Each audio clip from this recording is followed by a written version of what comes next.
Hello student, स्वागत है आप सभी का आपके अपने YouTube channel unique maths study में। आज के इस वीडियो में हम कक्षा 12 का जो गणित विषय का पेपर होता है उसका अर्धवार्षिक परीक्षा जो हुआ था उसी के सॉल्यूशन को अपलोड करने वाले हैं। यानी कि इस वीडियो में उसके क्वेश्चन जो आए थे अर्धवार्षिक परीक्षा में उसमें कैसे क्वेश्चन आए थे और उसको कैसे सॉल्व किया जाएगा ये हम देखेंगे। इस पेपर का पीडीएफ आप हमारे टेलीग्राम चैनल से, जिसका लिंक मैं इस वीडियो के डिस्क्रिप्शन में दे दिया हूं, आप वहां से डाउनलोड कर सकते हैं। तो चलिए देखते हैं क्वेश्चन को। आपका टाइमिंग 3 घंटे 15 मिनट का था और पूर्णांक आपका 100 का था। पहला क्वेश्चन यही था, सही विकल्प चुनकर उत्तर पुस्तिका में लिखिए। तो क है, यदि F X is equal to X cube plus 5 तो f5 का मान ज्ञात कीजिए। यानी एक फंक्शन दे दिया है और x के जगह पे 5 लिख देना है। तो ये तो सिंपल सा क्वेश्चन है। f(x) दिया है, f5 निकालना, यानी x के जगह पे 5, तो f(x) लिख लिया गया है। x क्यूब है तो 5 का क्यूब प्लस 5, तो 5 का क्यूब होता है 105 और प्लस 5 तो 100 कितना आ गया 30।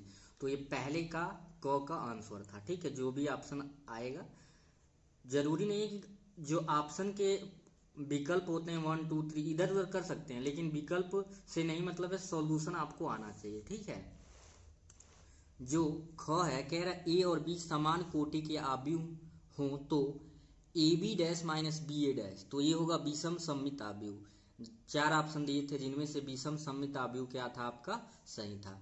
अगले क्वेश्चन की अगर हम बात करें, अगला क्वेश्चन आपका है, यदि y is equal to under root sine X plus Y है तो D Y of D X की वैल्यू पूछ रहा था। ठीक है, तो यहाँ पे हमने क्या कर लिया है, सबसे पहले दोनों पक्षों का वर्ग कर लिया गया है। क्या कर लिया गया है, दोनों पक्षों का वर्ग। तो ये y है तो y स्क्वायर हो गया है और वर्ग से कर्ण क्या हो गया है, समाप्त हो गया है, तो साइन एक्स प्लस वाई हो गया है।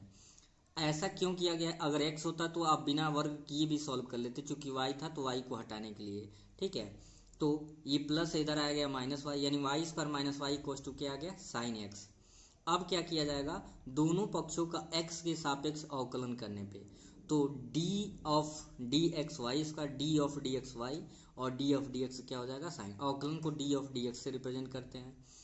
ठीक है, तो वाई स्क्वायर है तो 2y होगा, और चूंकि फंक्शन y में है इसलिए D Y of D X भी लिखना पड़ेगा, और y है तो डी वाई ऑफ क्या हो जाएगा, डी एक्स, और d of D X sine X का कॉस एक्स हो गया। इन दोनों में D Y of D X common कर लेंगे तो यहाँ पे बचेगा 2y और -1। ठीक है, और ये cos x लिख दिया गया है। D Y of D X की वैल्यू आ जाएगा, इधर नीचे भेज देंगे 2y - 1, यानी D Y of D X हो जाएगा cos x अपान 2y - 1। तो ग का ये आपका आंसर था। चलते हैं नेक्स्ट क्वेश्चन पे। घ आपका दिया हुआ है, समुच्चय ए बी में द्विआधारी संक्रियाओं की संख्या है। तो देखेंगे नंबर ऑफ एलिमेंट कितना है, यह एक सेट है, नंबर ऑफ एलिमेंट 2 है। तो द्विआधारी संक्रियाओं की संख्या का जो फार्मूला होता है n टू दी पावर 2 पे पावर 2। तो n कितना है, नंबर ऑफ एलिमेंट जो होता है 2 है, तो 2 टू जा पहले आपको पता है पावर के ऊपर पावर है तो इस क्रम में तोड़ते जाते हैं। ठीक है, 2 टू जा 4 और 4 का स्क्वायर करेंगे कितना आ जाएगा, 16 आ जाएगा। अंग है, integration of x cos x dx का मान होगा। तो आपको पता है दो फंक्शन जब आ जाता है तो फर्स्ट और सेकेंड के रूल से सॉल्व करना पड़ता है। तो ये फर्स्ट फंक्शन होगा, सेकेंड, तो पहले को रोक के दूसरे का होता है समाकलन माइनस इंटीग्रेशन ऑफ पहले का अवकलन फिर दूसरे का समाकलन का फिर क्या होता है, समाकलन।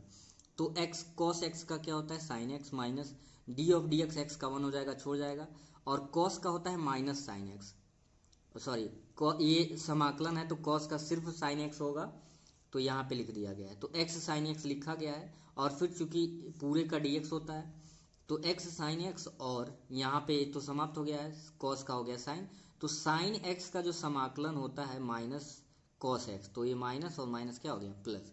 तो फाइनली आपका अंगों का आंसर आ जाएगा x sign X plus cos x, और c समाकलन में कांस्टेंट के रूप में c को हमेशा लिखते हैं। तो ये तो था आपका MCQ, यानी कि जो सही विकल्प था चूज करके लिखना था। इसमें आपको सॉल्व नहीं करना है, मैंने सॉल्व करके आपको कैसे करना है वो मैंने दिखाया है। आपको रफ वर्क करना होगा, सॉल्व करके सीधे टिक कर देना होगा इस।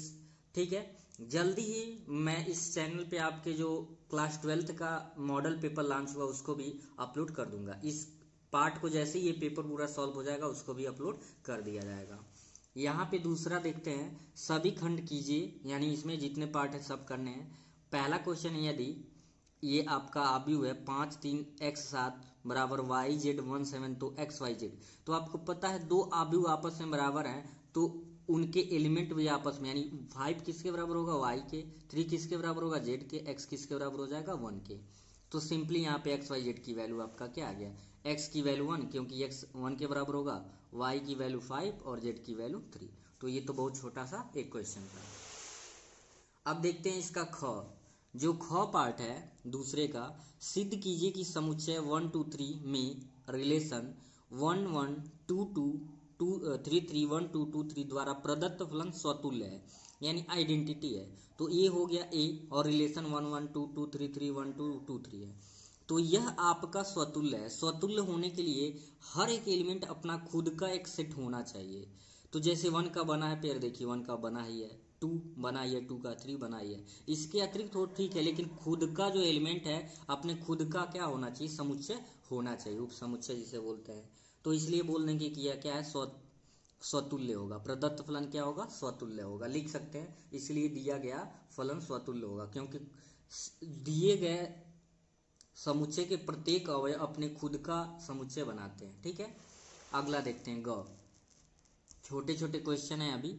यदि a इक्वस टू, जो समुच्चय आपका है आव्यूह 2 4 3 2 तथा b आव्यूह है 1 3 -2 5 2 गुणे 2 का है, तो a माइनस बी ज्ञात कीजिए। तो a को लिख लिया गया है और फिर माइनस बी को। तो आप जानते हैं हर एक एलिमेंट को हर एक एलिमेंट से सबटेक करते हैं। 2 में से 1 को सबटेक किए 1, 4 में से 3 को सबटेक किए 1, 3 में माइनस माइनस प्लस, तो 3 2 क्या हो गया 5, और ये 2 है 5 है तो -5 यानी -3 बचेगा। तो ये आ गया ग का। चलते हैं नेक्स्ट क्वेश्चन पे। दूसरे का जो घ है, क्वेश्चन नंबर घ, x इक्वस टू 3 पर फलन एफ एक्स 2x3 - 1 के सांतव्य की जांच कीजिए, यानी कंटिन्यूटी की जांच करना है।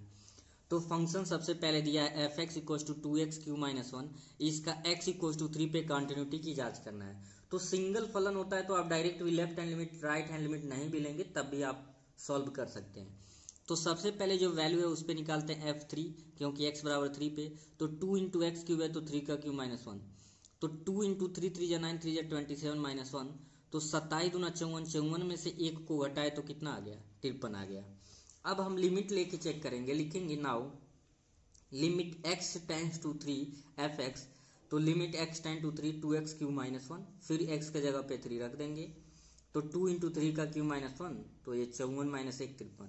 तो देख रहे हैं फलन की जो वैल्यू 3 पे आ रहा है वही लिमिट की भी वैल्यू आ रहा है, अतः दिया गया फलन क्या होगा, x इक्वल टू 3 पे सतत होगा। तो अगर कोई सिंगल फलन आता है तो आप डायरेक्टली ऐसे भी चेक कर सकते हो, या तो अगर रिस्ट्रिक्टेड फंक्शन होता है जिसमें 2 फंक्शन दे दिया जाता है, किसी एक वैल्यू पे चेक करना होता है तो लेफ्ट हैंड लिमिट और राइट हैंड लिमिट लगा सकते हैं।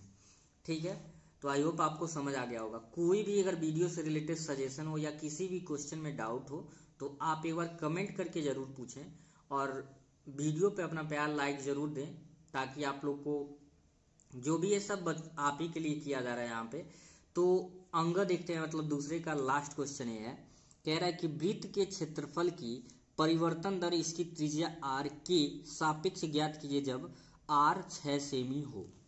तो आप जानते हैं वृत्त की बात हो रहा है तो वृत्त में त्रिज्या होता है, इसलिए मान लेंगे कि माना वृत्त की त्रिज्या r है, तो त्रिज्या r वाले वृत्त का क्षेत्रफल होता है pi r square, A equal to pi r square.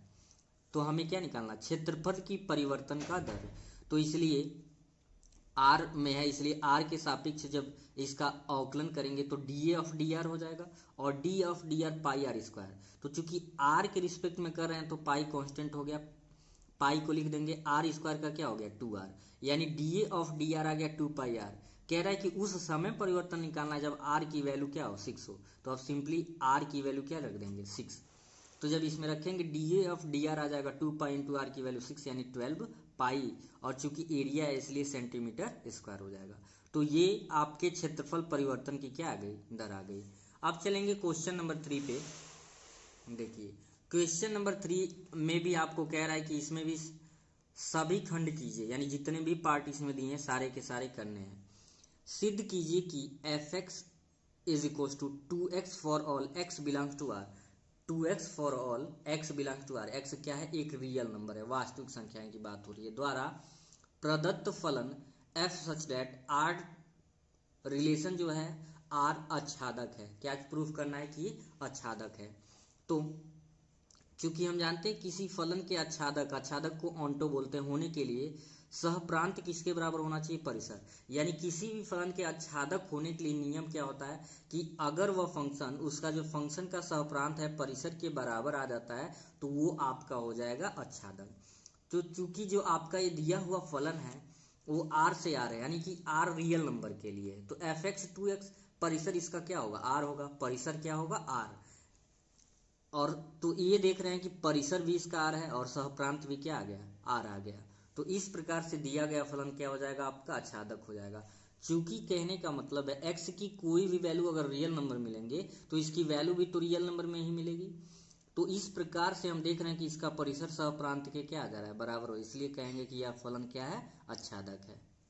अभी तक जितना भी क्वेश्चन बताया गया, पहला जो क्वेश्चन था जो एमसीक्यू था 1-1 नंबर का था, बाकी जो आपने सेकेंड सॉल्व किया वो भी 1-1 मार्क का था, बाकी थर्ड क्वेश्चन और फोर्थ क्वेश्चन के जितने भी पार्ट हैं वो 2-2 नंबर के हैं। ये भी देखिए 2 नंबर का क्वेश्चन है लेकिन थोड़ा सा लेंदी है बहुत ईजी। क्या कह रहा है, ये आपके चौथे का ख है, कह रहा है यदि y is equal to sec X plus tan X हो तो सिद्ध कीजिए कि d2y of dx2 equal to cos X by 1 minus sine X का क्या, होल स्क्वायर। ये प्रूफ करना है, एक कंडीशन आपका दिया, इसकी कंडीशन की सहायता से आपको ये लाना है। तो आप ये क्वेश्चन देख के एक आइडिया लगा लोगे कि इस जो फंक्शन है इसको 2 बार अवकलन करना है, क्योंकि d2y of dx2 equal to लाना है। तो चलिए क्वेश्चन यहाँ पे लिख लिया गया, y equal to sec X plus tan X. तो चूंकि साइन कॉस के टर्म में लाना है तो इस फंक्शन को भी साइन कॉस में हम क्या कर लेंगे, बदल लेंगे। y equal to sec X को 1 बाई कॉस एक्स लिख सकते हैं, टेन एक्स को साइन एक्स बाई क्या लिख सकते हैं, कॉस एक्स। तो y equal to cos X, इसका हर यानी डिनोमिनेटर सेम है तो 1 plus sine X by cos X. अगर हर समान होता है अंश को वैसे ही लिख लेते हैं, y इक्व टू ये हो गया। अब इसे हम क्या करेंगे, x के सापेक्ष अवकलन कर देंगे। क्या कर देंगे, x के सापेक्ष। तो y है तो dy ऑफ dx लिख देंगे, और 1 plus sine X by cos x, अंश है हर है तो नियम क्या होता है, हर को रोक के अंश का अवकलन माइनस अंश को रोक के हर का अवकलन बट्टे हर का स्क्वायर। ठीक है, इसी रूल पे सॉल्व हुआ है।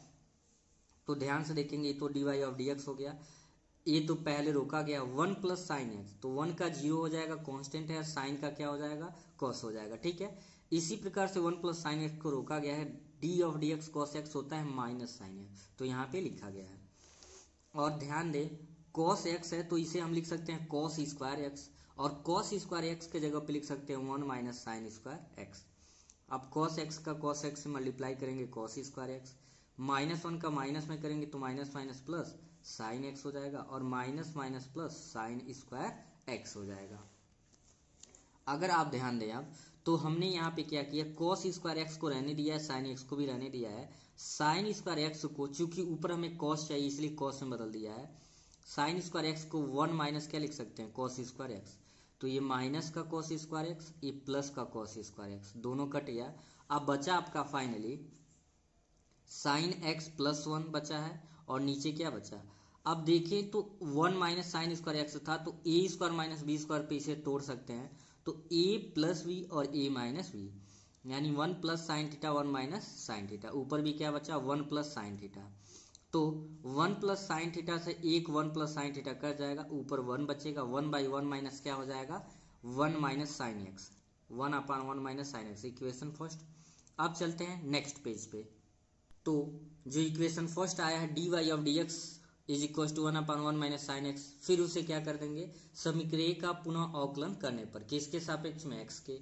dy ऑफ dx है तो अब दोबारा करते हैं तो क्या लिखते हैं, d2y ऑफ dx2, वही अंश बट्टे हर है तो हर को रोक के अंश का अवकलन माइनस ये क्या होगा आपको, अंश को रोक के हर का अवकलन बट्टे हर का स्क्वायर।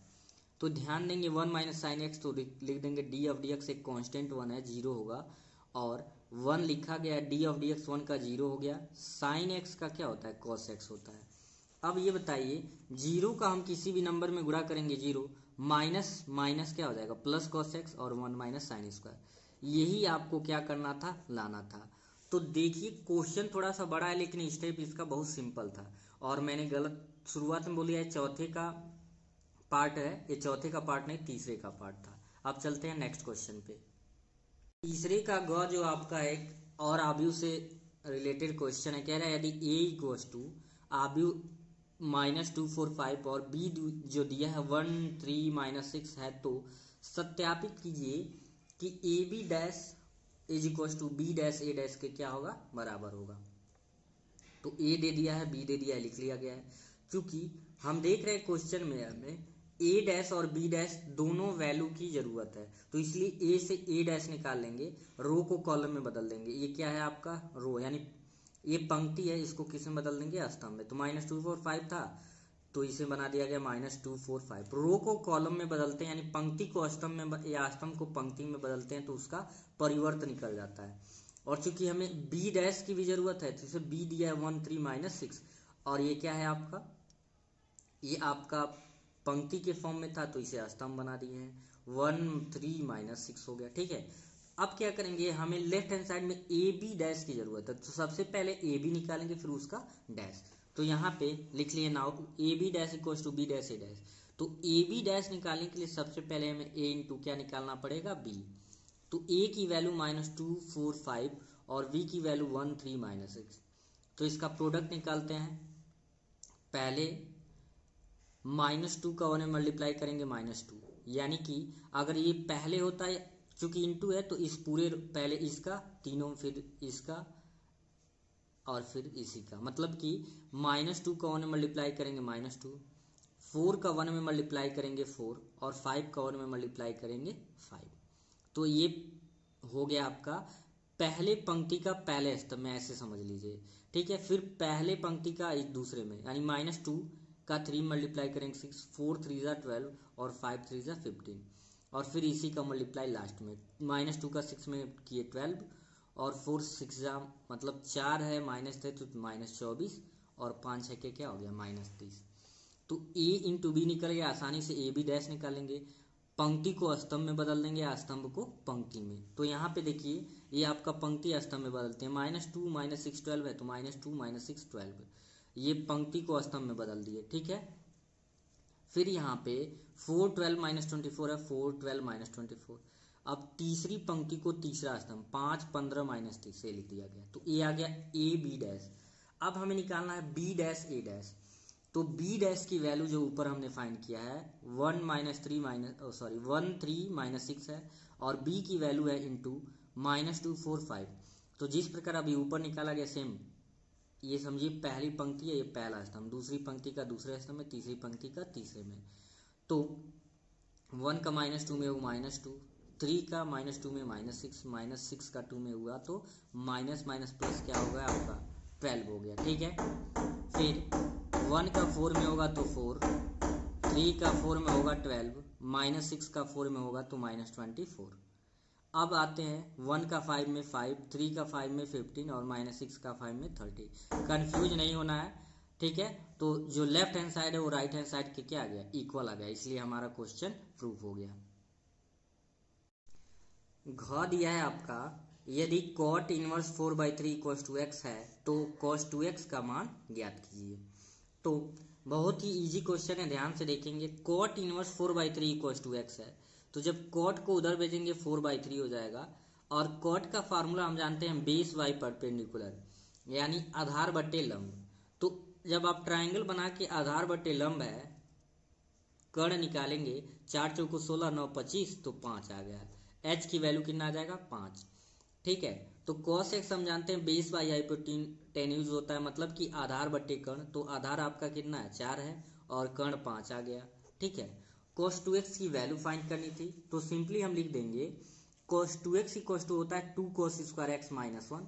2 इंटू cos x की वैल्यू जो आया है 4/5, स्क्वायर है तो 4/5 का स्क्वायर -1। 2 इंटू 4 का 16, 5 का 25, 16/25, 16 दूना 32 बटे 25, और नीचे भी इसका 1 लेके 25 एक कैल्शियम 25, तो इसका गुणा इसमें और इसका गुणा इसमें, तो 25 एक 25, तो ये घटा देंगे तो कितना आ जाएगा 7/25। तो एक छोटा सा एक क्वेश्चन था। तीसरे का पूरा पार्ट समाप्त हो गया। अब चलते हैं क्वेश्चन नंबर 4 पे। क्वेश्चन नंबर जो 4 का पहला क्वेश्चन है, सिद्ध कीजिए कि cos inverse 4/5 equals to tan inverse 3/4। क्योंकि पहले से सॉल्व करके इसलिए रखा गया है कि कम टाइम में आपको ज़्यादा से ज़्यादा चीज़ें एक्सप्लेन की जा सके। यहाँ पे आपको ये प्रूव करना है, जो कि इनवर्स ट्रिग्नोमेट्री फंक्शन का एक क्वेश्चन है। cos इनवर्स 4/5 ले लिया गया है। सबसे पहले cos इनवर्स 4/5 को x मान लिया गया है। cos को उधर ट्रांसफर करेंगे तो cos x हो जाएगा, यानी कि cos x इक्वल्स टू 4/5। और cos x का जो फार्मूला होता है पर बेस बाई हाइपोटेन्यूज, यानी कि आधार बट्टे कर्ण होता है। क्या होता है? आधार बट्टे कर्ण। तो ये जब फार्मूला हम अप्लाई करेंगे तो यहाँ से हमें आधार बट्टे कर्ण निकालना क्या है, आपका लंब निकालना है। तो 5 5 25 4 चौको 16 19, तो बचेगा आपका 9। मतलब 25 में से 16 को घटाएंगे तो कितना बचा? 9। 9 को निकालेंगे तो आपका परपेंडिकुलर 3 आ गया, यानी कि लंब निकल गया। ठीक है, तो इसकी सहायता से हम tan x की वैल्यू निकाल लेंगे। tan x इक्वल टू होता है लंब बट्टे आधार, यानी परपेंडिकुलर बाई बेस। तो ये 3 है और आधार आपका 4, 3/4। तो tan x इक्वल टू 3/4। तो tan को उधर ट्रांसफर आप करेंगे, ध्यान से देखेंगे यहाँ पे tan x इक्वल टू 3/4। तो tan उधर ट्रांसफर होगा, x equal to tan inverse 3/4। और x हमने क्या माना था स्टार्टिंग में? आप देखें x किसके बराबर था? cos इनवर्स 4/5 के। तो x के जगह पे लिख देंगे cos inverse 4/5 is equal to कितना आ गया? tan inverse 3/4। और यही हमें क्या करना था? प्रूव करना था। तो आई होप आपको अच्छे से समझ आ गया होगा। तो अब हम पहुंच गए हैं चौथे के क्वेश्चन नंबर ख पे। बोर्ड के एग्जामिनेशन में भी आपके इसी प्रकार से क्वेश्चन आते हैं, तो इस वीडियो को भी देख के आप अच्छे से प्रैक्टिस करें। और जल्द ही आपको आपका जो मॉडल पेपर अपलोड हुआ है वो तो सॉल्व कराया जाएगा। और इस वीडियो को लाइक और ज़्यादा ज़्यादा अपने फ्रेंड्स के साथ शेयर करें, ताकि वो लोग भी क्वेश्चन को मेथड प्रैक्टिस कर सकें, देख सकें मेथड लिखने का क्या होता है। ख क्या है? यदि कह रहा है एक्स जेड वाई जेड, ये क्या आव्यूह है? ये बराबर है किसके? ये बराबर है आपका आव्यूह 957 के। ठीक है, तो कह रहा है कि एक्स वाई जेड निकालिए, का मान ज्ञात कीजिए या निकालिए। तो इसका मतलब क्या हुआ? जब दो आव्यूह आपस में बराबर होते हैं तो उनके एलिमेंट, चूंकि x plus Y plus Z 9 के बराबर हो जाएगा, x प्लस जेड 5 के और y प्लस जेड 7 के। तो इसे इक्वेशन फर्स्ट सेकेंड और क्या मान लिया गया है? थर्ड। जब बीच में इक्वलिटी हो और दो आव्यूह इस तरीके हो तो हर एक एलिमेंट हर एक दूसरे साइड के एलिमेंट से इक्वल होते हैं। तो हमने यहाँ पे क्या कंसीडर किया है? इक्वेशन फर्स्ट, यानी समीकरण 1 ले लिया है, जो कि x plus Y plus Z equal to 9 था। लेकिन हम क्या देख रहे हैं कि यहाँ पे y प्लस जेड की वैल्यू 7 दे रखा है। तो y प्लस जेड के जगह पे 7 रख दीजिए।